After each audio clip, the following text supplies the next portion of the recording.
Eh, ya, kembali di kuliah asinkronus. Mohon maaf di video sebelumnya terputus karena masalah koneksi. Jadi saya terpaksa lanjutkan di video yang berbeda. Baik, saya lanjutkan. Jadi saya bisa mengeliminasi dua persamaan ini, ya. Saya kalikan yang persamaan kedua ini dengan setengah semuanya. Maka M1V1 kuadrat akan tercancel, ya. M1V1 aksen kuadrat juga tercancel, ya.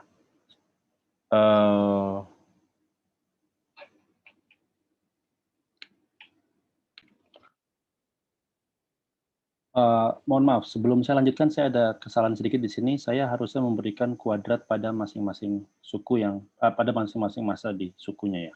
Ini harusnya kuadrat, ya. Ini kuadrat, ya. Ini kuadrat, ya. Oke, karena ini kan kuadrat. Jadi sekarang saya mengeliminasi dengan mengalihkan setengah pada oke, jadi mungkin seperti ini, ya. Saya kalikan persamaan kedua dengan setengah, dan persamaan pertama ini saya kalikan dengan M1, lalu saya kurangkan, ya. Nah, ruas kiri akan 0 karena di ruas kiri ada setengah M1 kuadrat V1 kuadrat tercancel. Di ruas kanan suku pertama juga akan tercancel karena setengah M1 kuadrat V1 aksen kuadrat, ya, sama. Tapi di suku kedua di sini ada setengah M1 M2 V2 aksen kuadrat, di sini setengah M2 kuadrat V2 aksen kuadrat. Jadi di sini hasil eliminasinya adalah, ya, kalau boleh saya tulis sepertinya, cancel, cancel, cancel, cancel. Sisa yang tidak tercancel adalah saya bisa tulis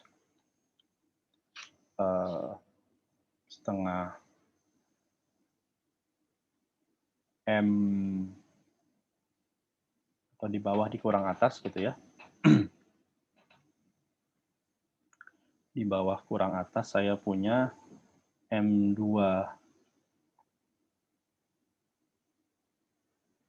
kuadrat, ya, dikurang M1 M2 dikali V2 aksen kuadrat, ya. Ya. Ditambah M1 M2 V1 aksen dot V2 aksen, ya. Nah, ini M2-nya juga bisa kita cancel dari persamaan. Anda bisa lihat bahwa saya bisa menuliskan sebagai berikut persamaannya. 2M1 dikali V1 aksen dot V2 aksen itu sama dengan, ini adalah M1 dikurang M2 dari V2 aksen kuadrat. Nah, V1 aksen dot V2 aksen ini kan bisa saya tulis sebagai V1 aksen besar skalarnya dikali besar skalar V2 aksen dikali kosinus theta. Apa itu theta? Theta adalah sudut yang dibentuk ini, ya. Theta adalah theta 1 plus theta 2. Ya. Sudut yang dibentuk oleh V1 aksen dan V2 aksen. Jadi dengan kata lain, saya bisa menentukan theta, ya, cos theta ini sama dengan M1 minus M2 dikali V2 aksen kuadrat per 2M1 dikali V1 aksen. Oke, inilah sudut hamburan, ya. Tentunya ini sudut hamburan total, ya. Untuk menjadi theta 1 dan theta 2 kita perlu analisis lebih lanjut, ya. Jadi Sudut tamburan bisa diketahui kalau kita tahu massa masing-masing partikel dan kecepatan masing-masing partikel setelah tumbukan. Oh, mohon maaf, ini setelah saya cancel V2 aksennya. Jadi ini V2-nya di atas tidak punya kuadrat. Ya.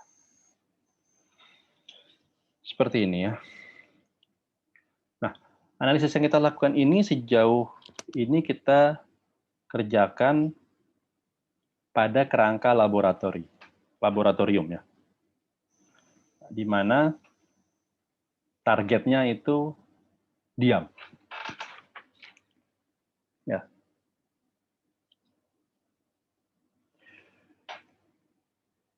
Ini satu perspektif ya. Karena gerak itu relatif ya. Jadi kita bisa meninjau gerak itu dari sudut pandang satu objek diam dan yang lainnya bergerak relatif terhadap objek tersebut ya. Tapi kita juga bisa secara ekivalen meninjau gerak sistem tersebut dari sudut pandang yang berbeda. Nah, di sini saya akan memperkenalkan satu sudut pandang yang sebenarnya tidak baru, ya sudah kita perkenalkan istilahnya, tapi perspektifnya berlainan dengan perspektif kerangka laboratorium atau kerangka lab.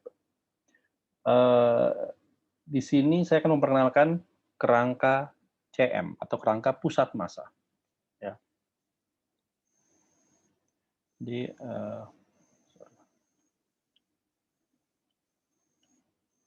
memperkenalkan dinamakan sebagai kerangka pusat massa ya, atau kerangka CM, center of mass.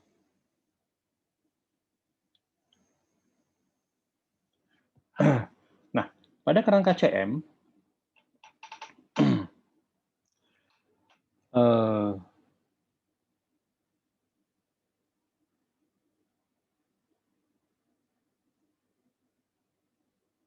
kerangka CM ini ya, pada kerangka CM total momentum 0 ya. Jadi gini, kalau pada kerangka lab sebelum terjadi tumbukan, satu partikel bergerak, satu partikel diam, maka pada kerangka CM sebelum terjadi tumbukan kita memandangnya kedua partikel saling bergerak pada arah yang berlawanan ya. Jadi pada kerangka CM saya bisa meninjau sistemnya sebagai berikut ya.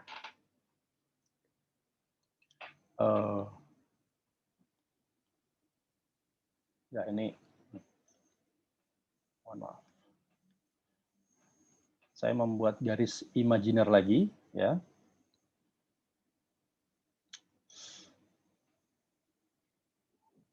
Saya membuat garis imajiner lagi di mana di sini ya.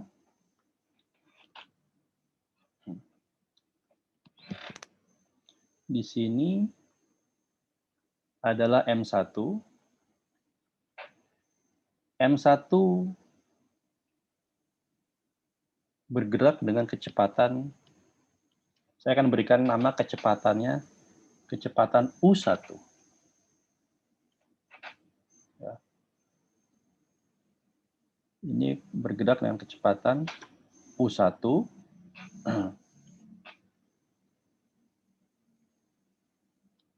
Nah, M2 pada kerangka ini tidak diam, tapi dia juga bergerak dengan kecepatan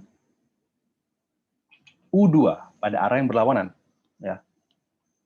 Jadi di sini vektor U1, ini vektor U2. Ya, pada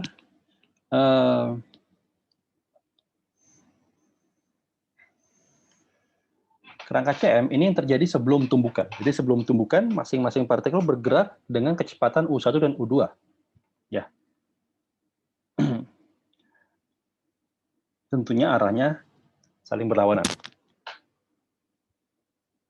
Nah, setelah tumbukan,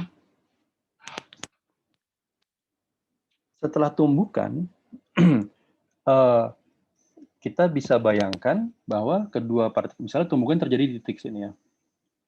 Maka setelah tumbukan, partikel 1 ya akan terhambur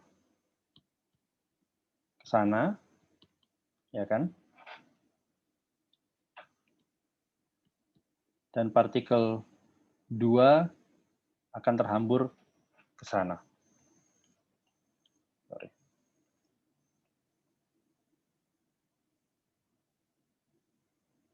Kurang lebih seperti itu ya. Ini adalah U1 aksen, dan ini U2 aksen. Masing-masingnya terhambur dengan, ya karena ini terhambur secara simetrik, maka sudut hamburannya sama, ya relatif terhadap sumbu X. Nah, ini adalah perspektif CM, pusat massa ya. Jadi pada perspektif ini, kedua partikel itu sama-sama punya kecepatan, saling berdekatan. Mana yang benar? Keduanya benar, karena kita tahu bahwa gerak itu relatif ya. Anda bisa meninjau gerak itu dari salah satu, Anda berada di posisi salah satu partikel, sehingga partikel tempat Anda berdiri itu diam, atau Anda bisa berdiri di luar kedua partikel. Jadi dalam perspektif Anda, kedua partikel bergerak. Ya.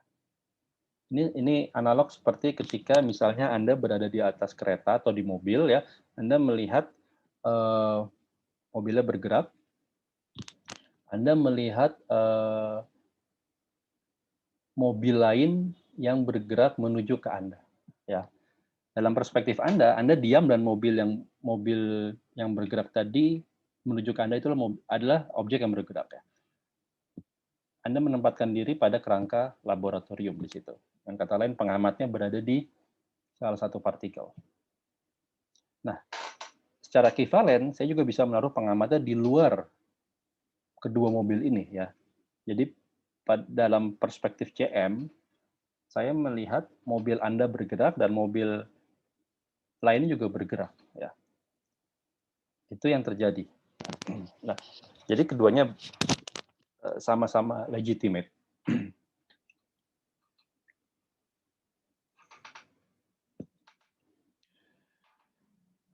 Kenapa dinamakan kerangka pusat massa? Karena di sini kita bisa melihat kecepatan pusat massanya, atau kita meninjau dari titik pusat massa sistem. Ya, jadi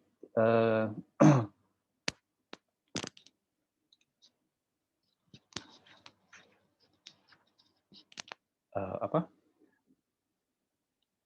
Kalau kita definisikan kecepatan pusat massa ya, V, ya, V besar ini adalah kecepatan pusat massa yang sudah kita definisikan sebelumnya, ya kan? MI, VI, sorry, ya, dibagi dengan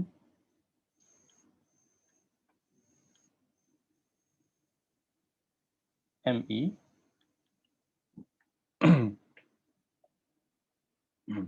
Nah,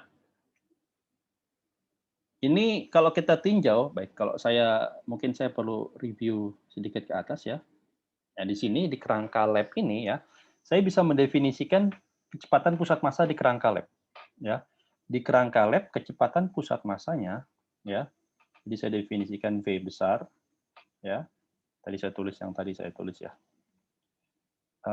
Ini adalah MIVI per MI ya. Dan di sini Anda lihat V2-nya 0, maka kecepatan pusat massa itu diberikan oleh M1 V1 per M1 plus M2. Kemana arah kecepatan pusat massanya? Tentunya sama dengan arah gerak. Sama dengan arah V1, karena Anda lihat ini V besar itu arahnya sama dengan V1. Jadi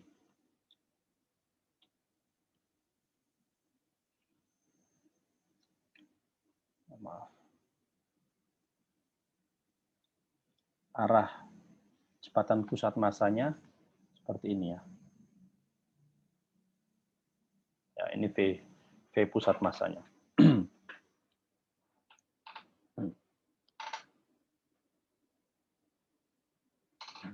Nah, kalau kita kembali ke sini, kerangka pusat massa itu dinamakan pusat massa.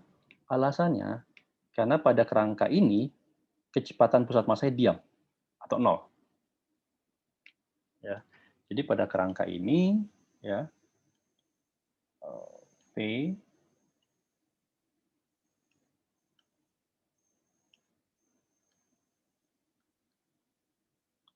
sama dengan 0. Oke.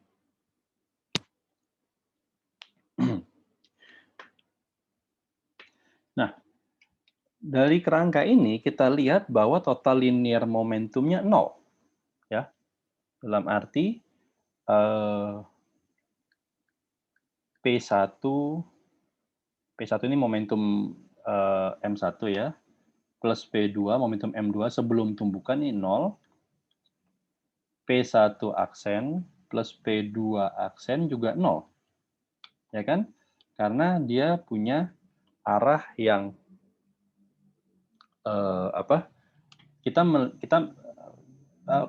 titik pusat massa ini sedemikian rupa sehingga penjumlahan momentumnya sebelum dan sudah kan 0 ya. Bahwa M1 dikali U1 itu besarnya sama dengan M2 dikali U2. Demikian pula M1 dikali U1 aksen itu besarnya sama dengan M2 dikali U2 aksen. Tapi arahnya berlawanan, jadi akan saling meng-cancel. Jadi dalam perspektif CM, pusat massa, ya, P1 akan sama dengan minus P2, atau sebaliknya, ya. Dan P1 aksen akan sama dengan minus P2 aksen. Ya. Ini perspektif kerangka pusat massa.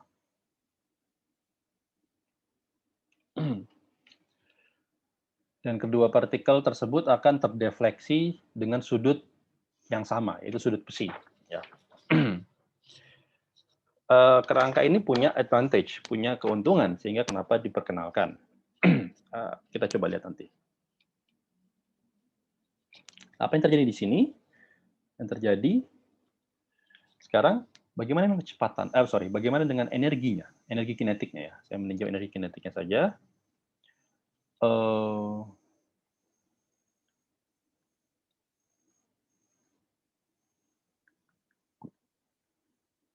Energi kinetik sistem adalah setengah M1U1 kuadrat ditambah setengah M2U2 kuadrat ya, ditambah Q, ya Q-nya bisa di ruas kiri, di ruas kanan sama saja ya, sama dengan setengah M1U1 aksen kuadrat ditambah setengah M2U2 aksen kuadrat. Nah, ini energi kinetiknya. Total.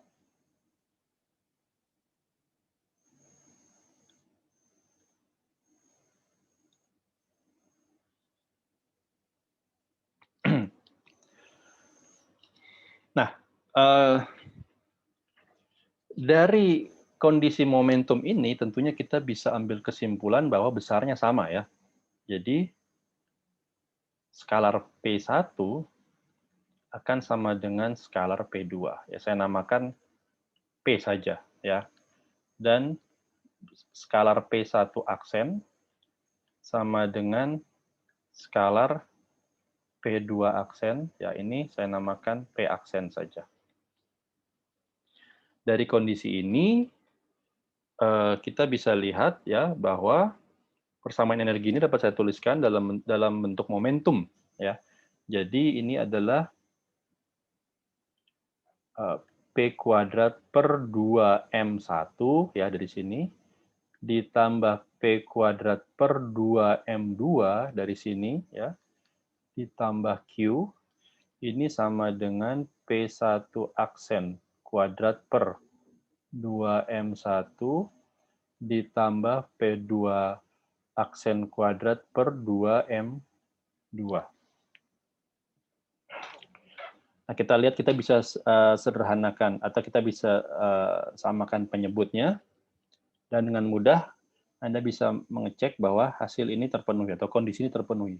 P aksen kuadrat itu sama dengan P kuadrat ditambah saya punya 2 Q M1 M2 per M1 ditambah M2. Oke.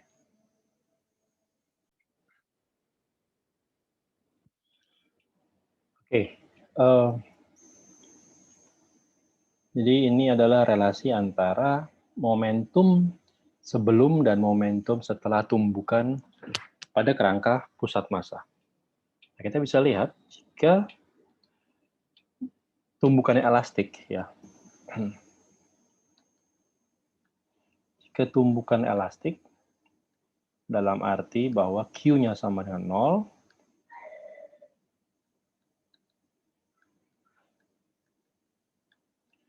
maka kita punya relasi berikut.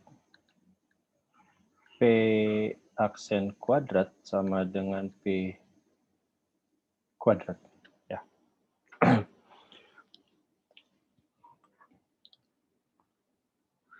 Artinya apa? Artinya pada kasus elastik, kita punya relasi bahwa momentum semuanya, masing-masing partikel, baik sebelum maupun sesudah tumbukan, itu sama. Ya. Ini terjadi kalau elastik.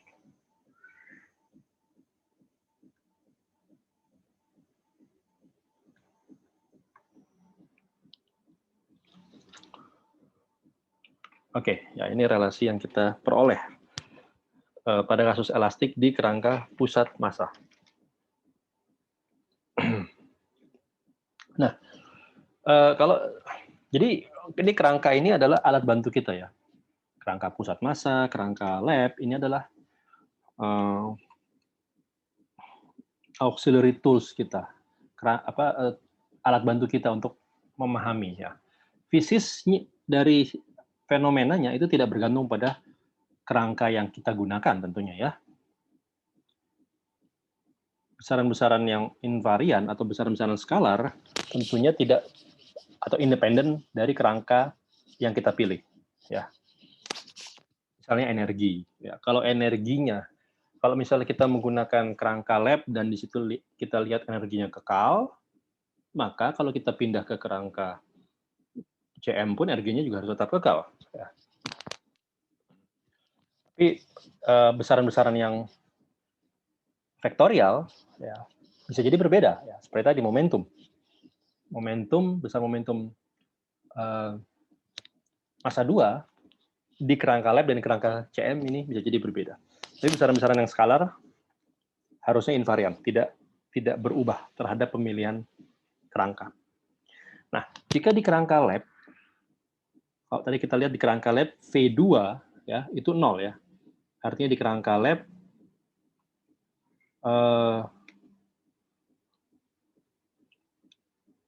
M2 ini diam.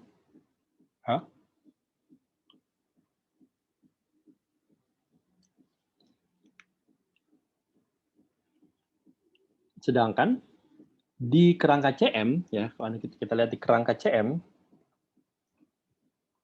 jadi kerangka CM itu kita bisa melihat titik CM misalnya di sini gitu, ya. Nah, titik CM ini diam sebelum dan sesudah tumbukan, ya, tidak ada pergeseran titik. Nah, karena kita punya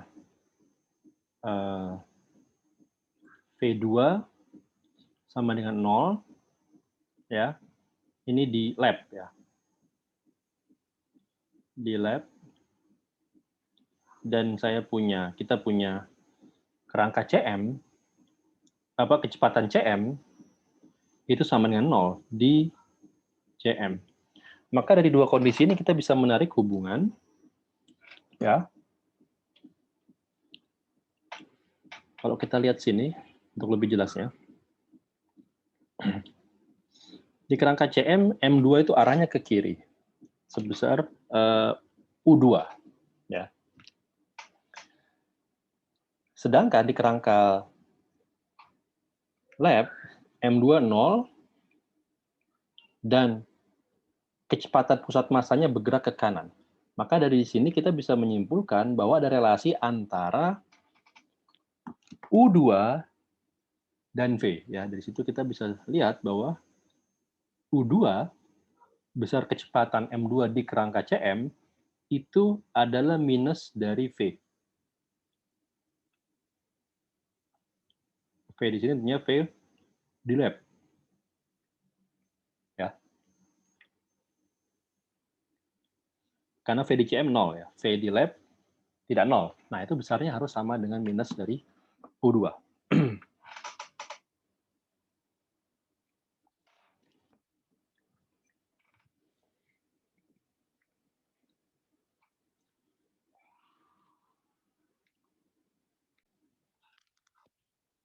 Demikian pula, karena V, ya di sini V yang sama adalah V besar di lab ya, karena V besar di CM pasti 0. Dan karena V besar ini adalah kecepatan dari kerangka CM relatif terhadap kerangka lab, ya, maka kita juga punya relasi berikut ya.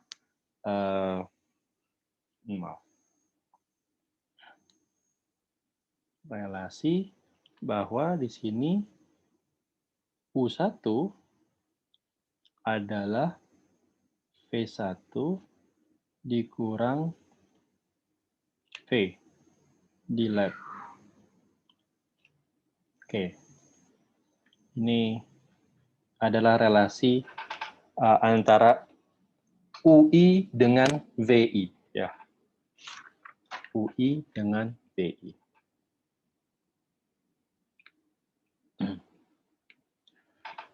Baik. Nah, tadi kita sudah buktikan bahwa jika tumbukannya elastik, maka P1, P2, P1 aksen, dan P2 aksen itu besar skalarnya sama dengan P. Ya kan? Nah, sekarang kalau kita hubungkan, ya, tadi P2 itu, atau saya mencari besar P2 ya. Besar P2 itu kan sama dengan M2 dikali besar U2. Ya. Nah, U2 itu kan adalah minus V. Ya, kalau besarnya berarti sama dengan V-nya ya. Ini besar dari V di lab.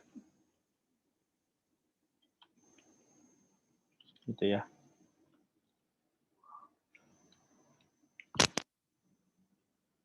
Sisi lain besar P2 adalah P saja ya. Dan V di lab itu kita sudah tahu tadi sudah kita tulis yaitu M1 V di lab tadi ini besar VCM di lab ya, di kerangka lab. Maka kalau saya masukkan besarnya itu ke sini, saya punya M tadi M1 ya dikali M2 dikali V1 ya. Dibagi dengan M1 plus M2. Inilah besar. Jadi saya bisa menyatakan besar momentum di kerangka CM dinyatakan dalam kecepatan di kerangka lab. Ya. Ini V1 saja tanpa embel-embel vektor, artinya adalah besar skalarnya. Ini adalah M1 plus M2. Oke.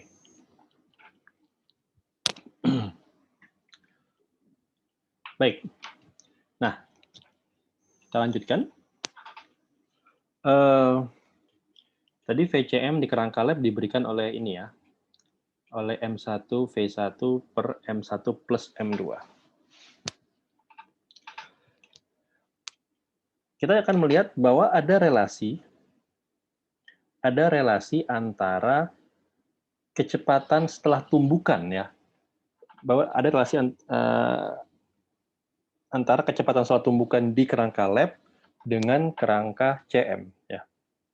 Kalau kita Kalau saya ambil ya, saya snapshot misalnya bagian setelah tumbukannya saja, ya. Ini kurang lebih bentuknya seperti ini, gitu ya. Kurang lebih bentuknya seperti inilah ya.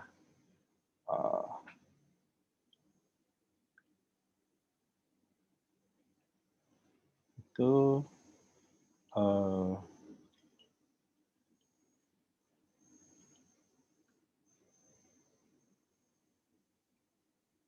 misalnya seperti ini ya.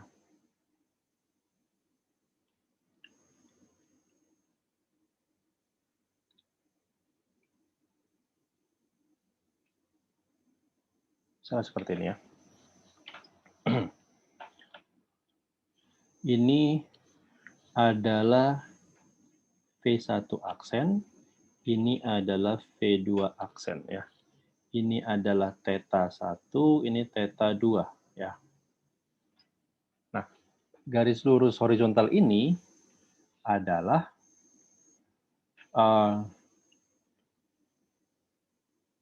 kecepatan pusat massa dilihat dari kerangka lab ya. Kecepatan pusat massa dilihat dari kerangka lab ya. Kecepatan pusat massa di sini. Nah, sebaliknya dari kerangka CM, kalau Anda lihat arahnya seperti ini, seret gitu ya. Jadi saya bisa menggambarkan dari kerangka CM itu besarnya hanyalah seperti ini saja gitu ya.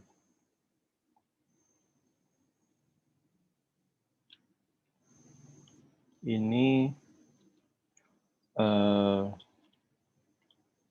ya ini kalau saya ambil garisnya seperti ini gitu ya. Ini adalah U. Ini adalah U1 aksen. Ini adalah U2 aksen.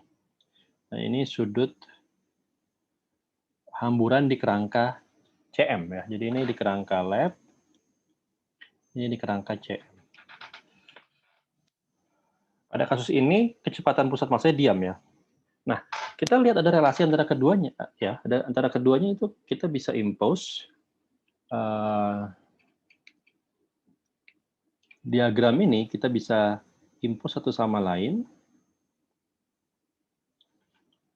Jadi seperti ini ya.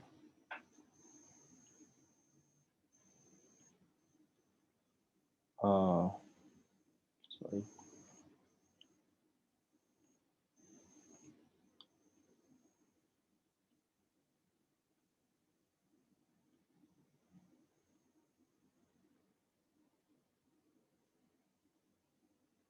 Misalnya seperti ini ya. Oke.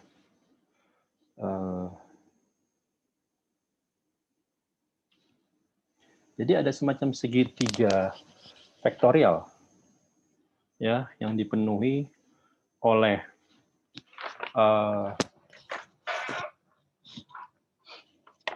V1 aksen maksud saya, V2 aksen, U1 aksen, dan U2 aksen ya. Di sini kita lihat sudutnya adalah theta 1, theta 2, ini psi, dan ini psi gitu ya.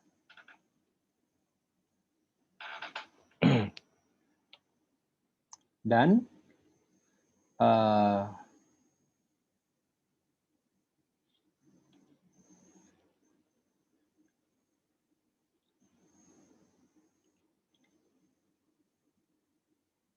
ini adalah V di lab ya, VCM di lab. Ya. Nah, dengan diagram seperti ini kita dengan mudah melihat ada relasi ya antara ketiga vektor. Anda dengan mudah bisa melihat bahwa V1 aksen itu tiada lain daripada V besar plus U1 aksennya. Untuk selanjutnya V besar ini adalah kecepatan pusat massa dilihat dari kerangka CM. Dilihat dari kerangka lab maksud saya. Kecepatan CM dilihat dari kerangka lab ya. Karena kalau kecepatan CM dilihat dari kerangka CM ya 0. Ya, kita tidak perlu bahas. Tambah U1 aksen. Ya.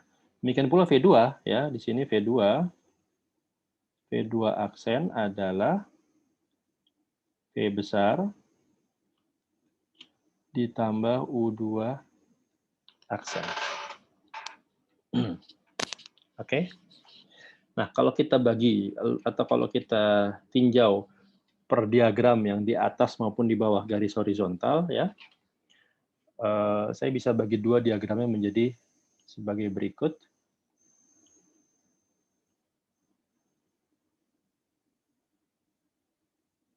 Atau ini.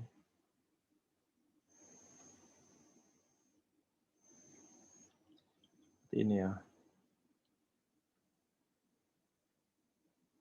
Ini.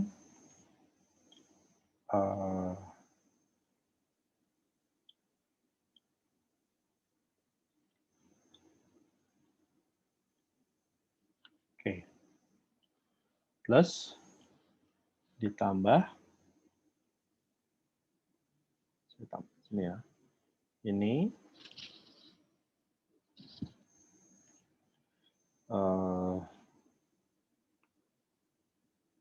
seperti ini. Oke. Jadi Anda lihat bahwa diagram di atas ini bisa dipartisi seperti berikut ya. Ini adalah V-nya, V besar. Ini juga sama V besar. Ya. Ini V1 aksen, ini U1 aksen, ya. Ini theta 1. Ini adalah C. Ya. Demikian pula sama inilah theta 2. Karena ini adalah V2 aksen. Ini adalah C. Ini adalah U2 aksen.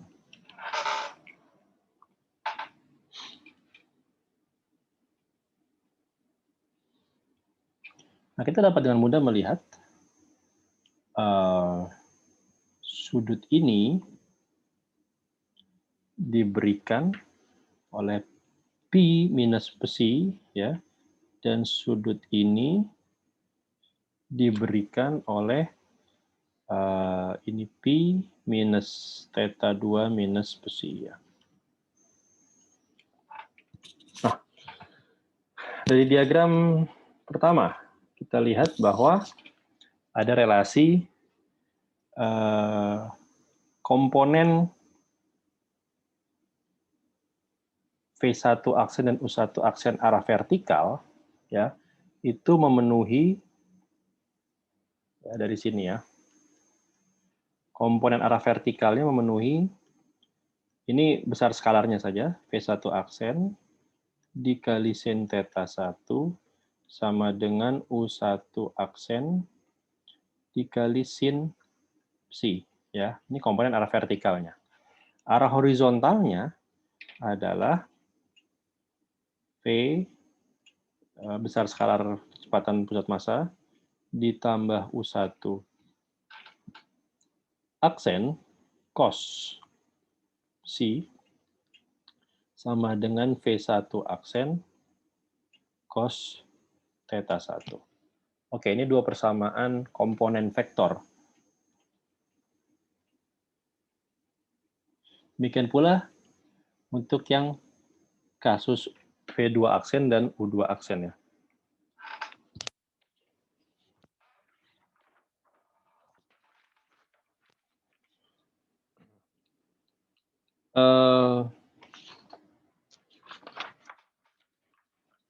Di sini kita lihat ada dua persamaan juga. Anda bisa cek dengan mudah ya, ini V2 aksen dikali sinus theta 2 sama dengan U2 aksen dikali sinus psi. Ya. Demikian pula V2 aksen cos theta 2 sama dengan, nah ini adalah besar V besar dikurang U2 aksen cos besi. Oke. Oke, ada dua ini ya. Ada dua persamaan.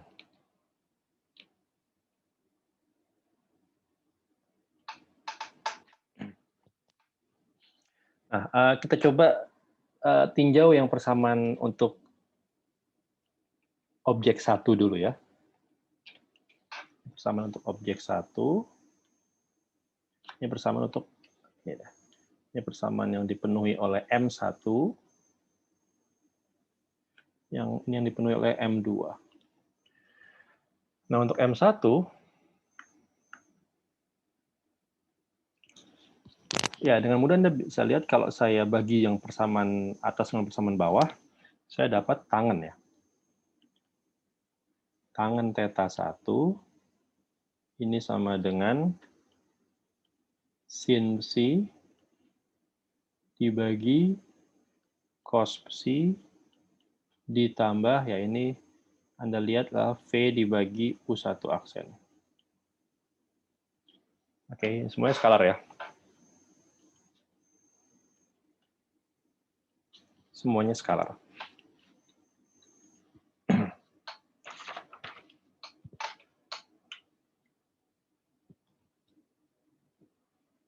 Nah, ini kita menyatakan tangen theta 1. Theta 1 itu apa? Theta 1 adalah sudut hamburan. Hamburan dari M1 setelah tumbukan ya. Secara realita kalau kita melakukan eksperimen agak susah untuk mengukur kecepatan setelah terhambur ya. Kalau sebelum terhambur mungkin kita bisa atur kecepatannya, tapi setelah terhambur itu kan di luar kontrol eksperimenternya. Jadi agak sulit untuk menghitung theta 1 karena kita harus menghitung dulu kecepatannya. Nah, kita tidak harus menghitung kecepatan, jadi kita bisa menyatakan sudut theta 1 ini sepenuhnya dari kuantitas-kuantitas yang bisa diobservasi atau diukur dengan mudah. Caranya gimana? Caranya adalah kita ubah, ingat ya tadi, pada kasus elastik, ini bekerja pada kasus elastik ya. Kalau Q-nya sama dengan 0, maka P1 aksen sama dengan P. Ya.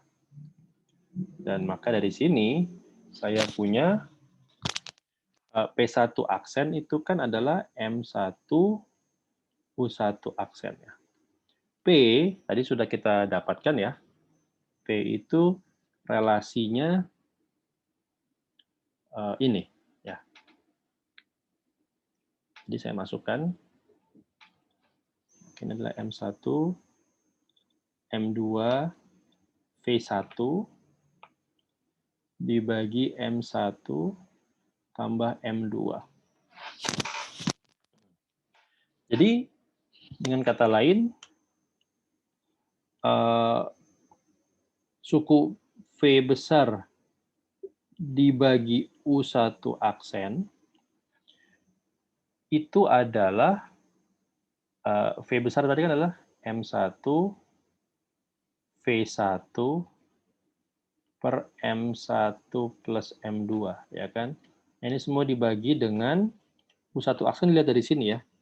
U1 aksen adalah M1 tercancel, M2 V1 ya. M2 V1 per M1 plus M2. Nah, kita bisa lihat dengan mudah. Ini, ini nggak tercancel, mohon maaf. Maksud saya adalah ini, V1-nya yang tercancel ya. Dan penyebutnya tercancel juga. Jadi, ini dapat kita nyatakan sepenuhnya dalam rasio antara M1 dan M2. Maka, tangen tersebut dapat dinyatakan, tangen theta 1 ini dapat dinyatakan sebagai sinus besi dibagi cos besi ditambah rasio M1 per M2. Nah, kita lihat sinus besi dan atau sudut besi ya secara umum ini bisa diukur ya, bisa diamati ya. Sudut hamburan kan bisa diamati, bisa diukur. M1 dan M2 bisa kita kontrol dari awal. Jadi kita bisa menghitung θ1 sepenuhnya dari kuantitas-kuantitas yang bisa kita kontrol atau kita ukur dengan mudah. Ini sudut θ1. Nah, sekarang kita coba lihat beberapa kondisi ekstrim ya. Kalau misalnya targetnya itu jauh lebih berat dibandingkan recoilnya, dibandingkan partikel yang menghujaninya, ya. Jika M2 itu jauh lebih besar daripada M1, maka Anda lihat di sini, suku ini menjadi mendekati 0 ya. Jadi tangan θ1 itu akan mendekati tangan besi, atau dengan kata lain, θ1 itu akan mendekati besi. Nah, ini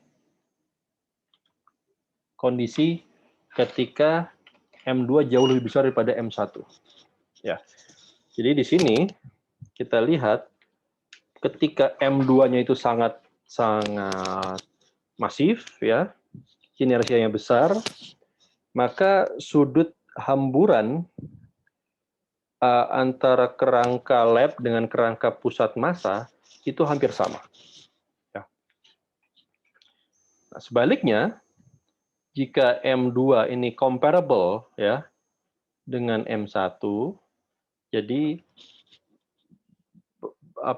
targetnya ini massanya hampir sama dengan massa partikel yang menghujaninya, yang menumbuknya, maka kita lihat di sini tangan θ1 sama dengan sin besi per cos besi plus 1.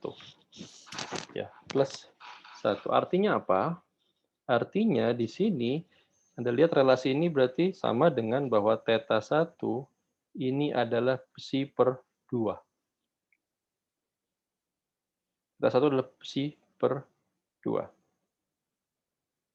Jadi sudut hamburan pada kerangka lab itu 2 kali sudut hamburan pada kerangka pusat massa jika M1 sama dengan M2. Ya. Ini beberapa kondisi ekstrim yang bisa kita tinjau atau simpulkan. Oke, sekarang untuk yang θ2 ya, ini sudah θ1, sekarang yang θ2 kita bisa ambil dari sini. Ya. θ2 bisa kita ambil dari situ. Kita bisa lihat bahwa ini langsung aja ya, Anda bisa bagi bagian atas dengan bagian bawah, jadi kita dapat tangan θ2 juga ya. Tangan θ2. Tangan θ2 itu bisa dinyatakan sebagai, langsung aja saya tulis ya. Tidak terlalu sulit mencarinya. Tangan θ2 itu adalah sinus besi per V per V2 aksen ya, minus cos besi. Ya. Kita bisa sederhanakan bentuk ini ya, dengan meninjau tadi kan. Kalau P2 aksen ini kan sama dengan P ya. Ini tadi, maka M2 U2 aksen ini akan sama dengan M1 M2 P1 ya, dibagi dengan M1 plus M2. Atau U2 aksen sama dengan M1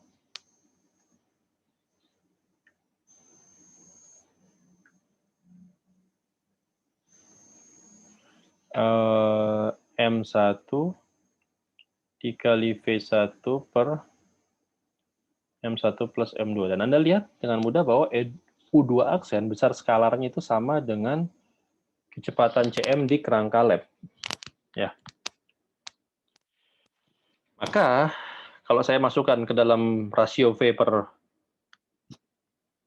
per apa ini? U2, sorry ya, ini bukan V2 ya, U2. Mohon maaf, ini saya koreksi. V besar per U2 aksen. Ya. Kalau Anda masukkan U2 V besar per U2 aksen adalah ini, ya.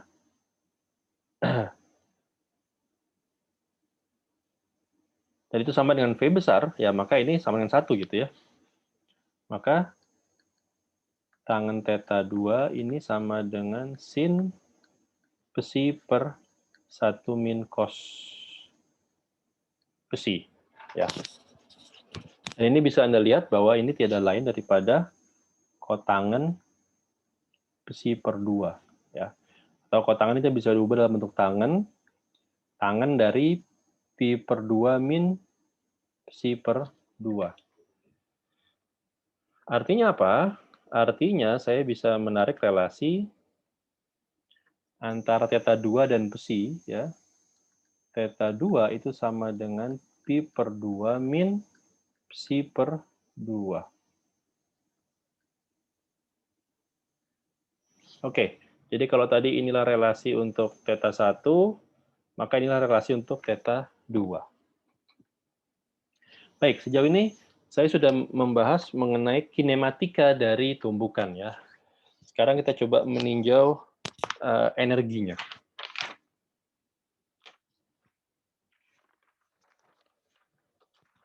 Energi dari tumbukan ini, ya.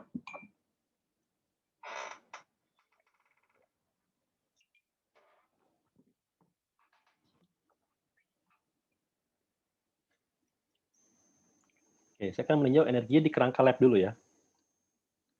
Di kerangka lab,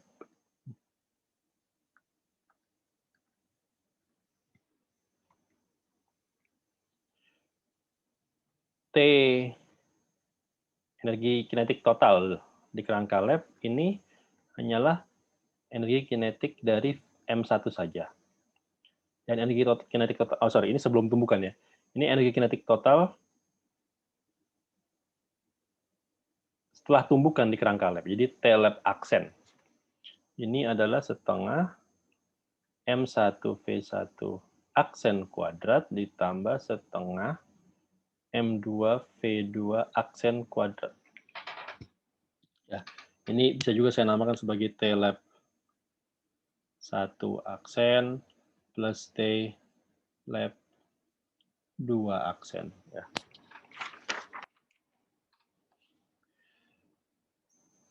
Ini di kerangka lab. Di kerangka CM,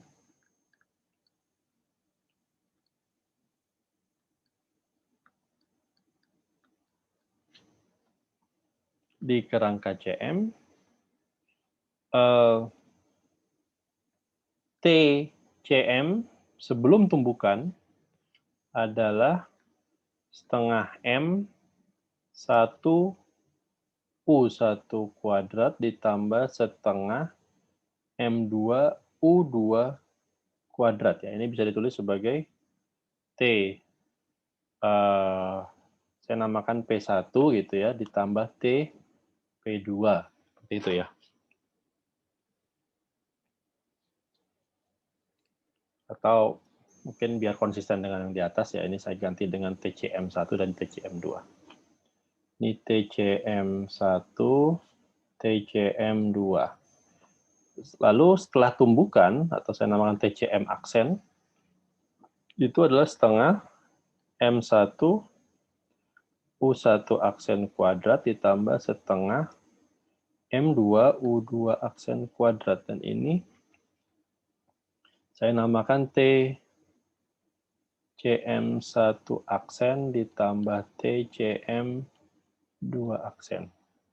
Gitu ya.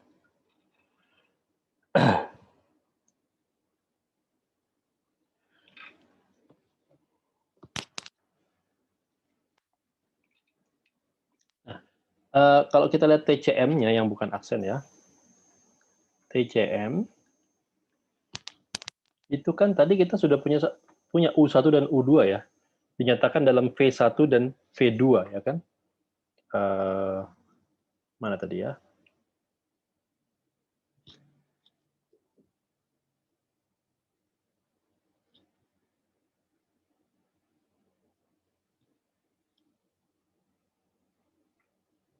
Nah, ya, ini ya. U2, nih, U1, U1 dan U2 ya. Gimana U1 dan U2-nya tadi sudah kita dapatkan ini ya, maka kita bisa terapkan. Ya. TCM, atau gini dulu ya. Tadi kan U2 ya.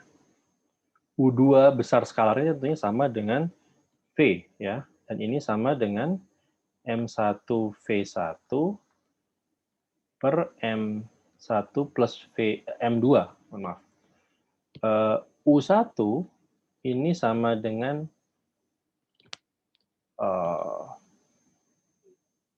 besar skalarnya ya. Ini berarti besar dari tadi V1 dikurang V, seperti ini ya. Jadi saya ambil besar skalarnya. Nah, kalau kita tinjau, ini kan adalah V1, vektor V1 dikurang, nah, V besar itu kan M1, V1 per M1 plus M2. Ya. Ini berarti M1 plus M2. Nah, Anda lihat ini M1 V1 tercancel, yang survive tinggal M2 V1 ya. Dan kata lain ini adalah M2 V1 per M1 plus M2. Nah, dengan bekal ini maka TCM itu adalah setengah dari apa tadi? M1 dikali U1 kuadrat, ini kuadrat, ditambah setengah M2 dikali U2 kuadrat, ini kuadrat ya. Setengah dikali M1 dikali M2 V1 dibagi M1 plus M2, semua dikuadratkan, ditambah setengah dikali M2, dari ini kuadrat ya. M1 dikali V1 dibagi M1 plus M2 kuadrat. Nah, ini dengan mudah bisa Anda lihat ya, kalau dijumlahkan, ini ada setengahnya sama, V1 kuadrat bisa saya keluarkan. Nah, ini ada di bawahnya M1 plus M2 kuadrat, di atas ini saya punya M1 M2 kuadrat ditambah M1 kuadrat M2. Ya. Ini bisa kita sederhanakan.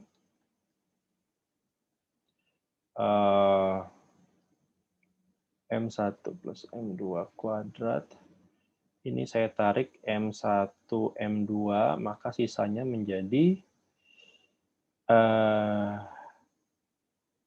M2 ditambah M1. Dan ini cancel dengan di bawah ya. Jadi TCM-nya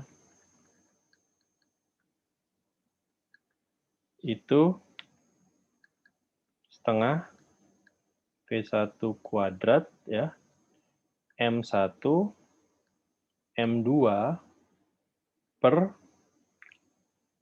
M1 plus M2 ya.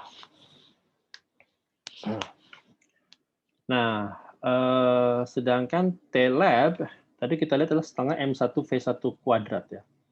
Jadi dengan kata lain, Anda bisa melihat bahwa TCM ini sama dengan, kalau saya faktorkan setengah V1 kuadrat M1, itu sama dengan M2 per M1 plus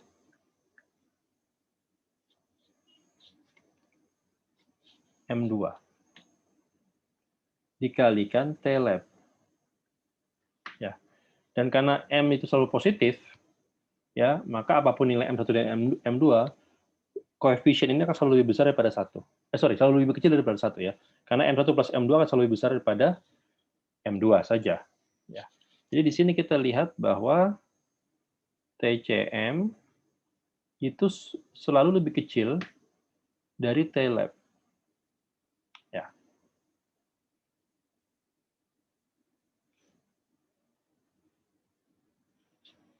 Pak, kok bisa?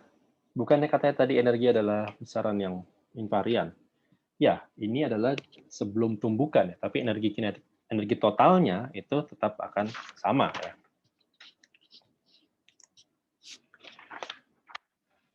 Oke.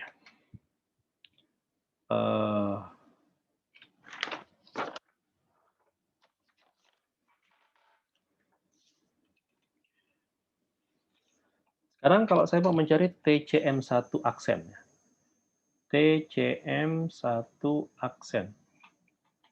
Ini tadi adalah setengah M1 U1 aksen kuadrat. Nah, U1 aksen itu juga sudah kita dapatkan ya. U1 aksen itu bisa kita gunakan yang ini ya. U1 aksen adalah M2 dikali V1 per M1 plus M2.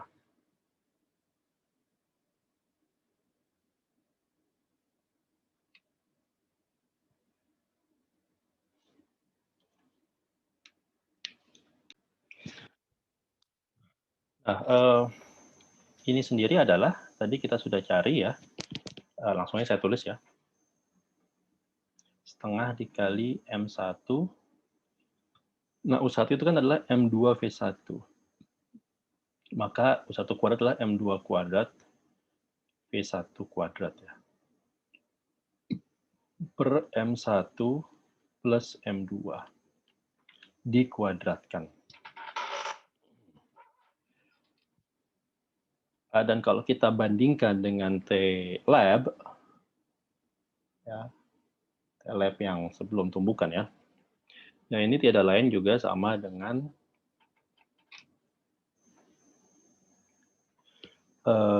saya bisa tulis ini M2 per M1 plus M2 kuadrat ya dari T-lab.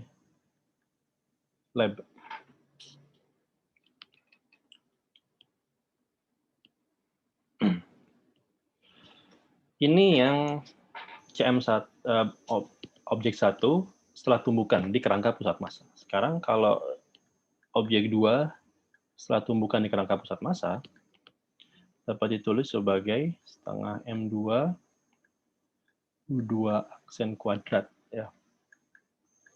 Ini adalah setengah dikali di sini ada M2. Nah, U2 aksen tadi adalah M1 kuadrat, M1 V1 ya, per M1 plus M2. M1 plus M2 ya. Maka kalau dikuadratkan ya jadi seperti ini kan ya.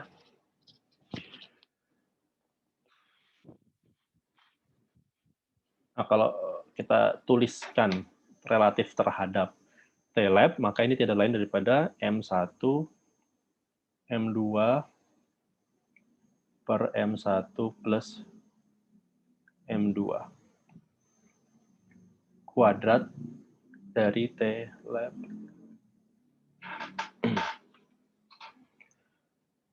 Oke.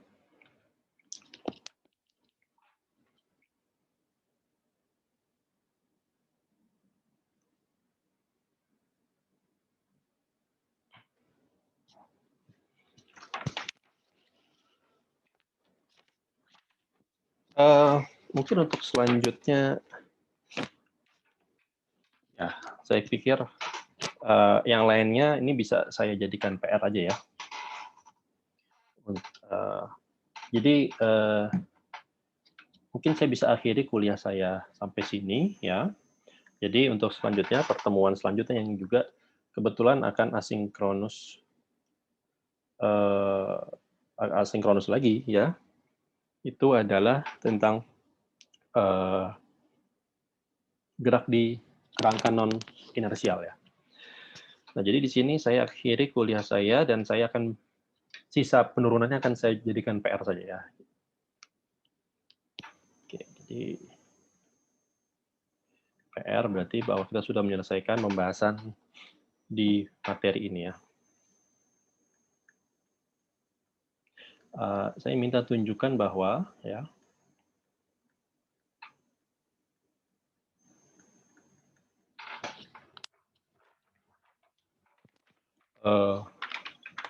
bahwa tangen theta ya, tangen theta artinya tangen theta 1 plus theta 2 ya.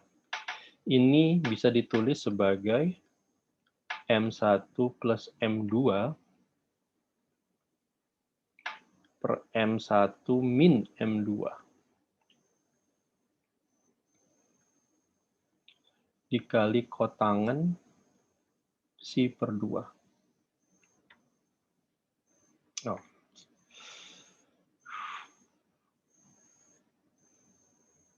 Oke. 1,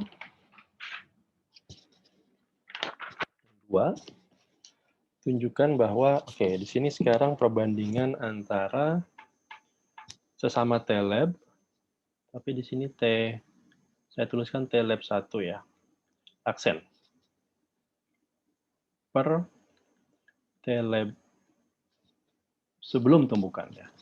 Tunjukkan bahwa ini bisa dituliskan sebagai M1 per M1 plus M2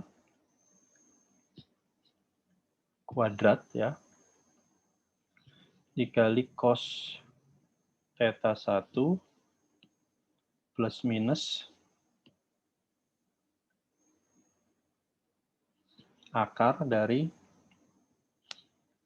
M2 per M1 kuadrat min sin kuadrat theta 1.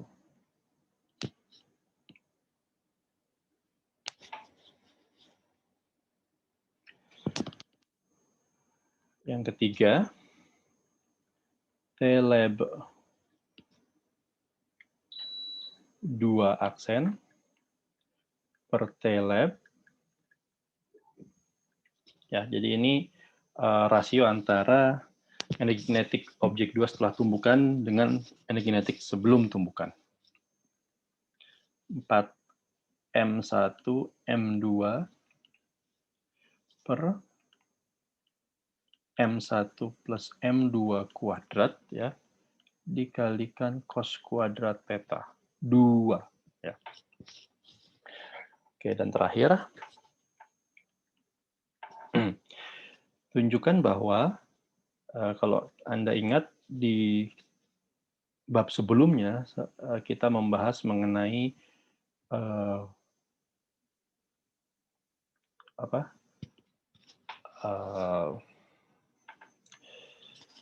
differential cross section ya, penampang lintang diferensial.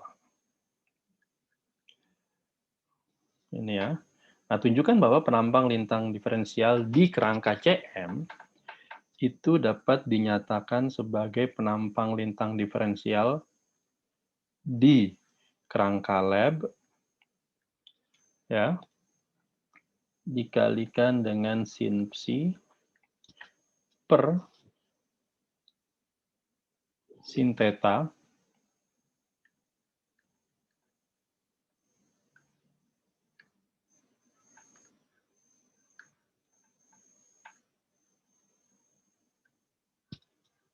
dikali d psi d theta ya, di mana psi adalah sudut hamburan di kerangka CM dan theta adalah sudut hamburan di kerangka lab. Jadi kalau Anda perhatikan di pembahasan differential cross section lalu, kita menurunkannya dalam konteks kerangka lab ya kan, karena inti atom, misalnya pada kasus hamburan Rutherford, inti atom massnya itu diam. Ya, itu kerangka lab. Nah, sekarang coba Anda tinjau dari kerangka CM dan tunjukkan bahwa differential cross section itu didapatkan sebagai berikut ya. Oke, saya kira cukup di sini ini saja untuk tugasnya. Dalam pertemuan selanjutnya kita akan membahas mengenai topik baru, yaitu gerak di kerangka acuan non-inersial. Terima kasih atas perhatiannya. Mohon maaf atas kesalahannya. Assalamualaikum warahmatullahi wabarakatuh. Sampai bertemu lagi di pertemuan selanjutnya.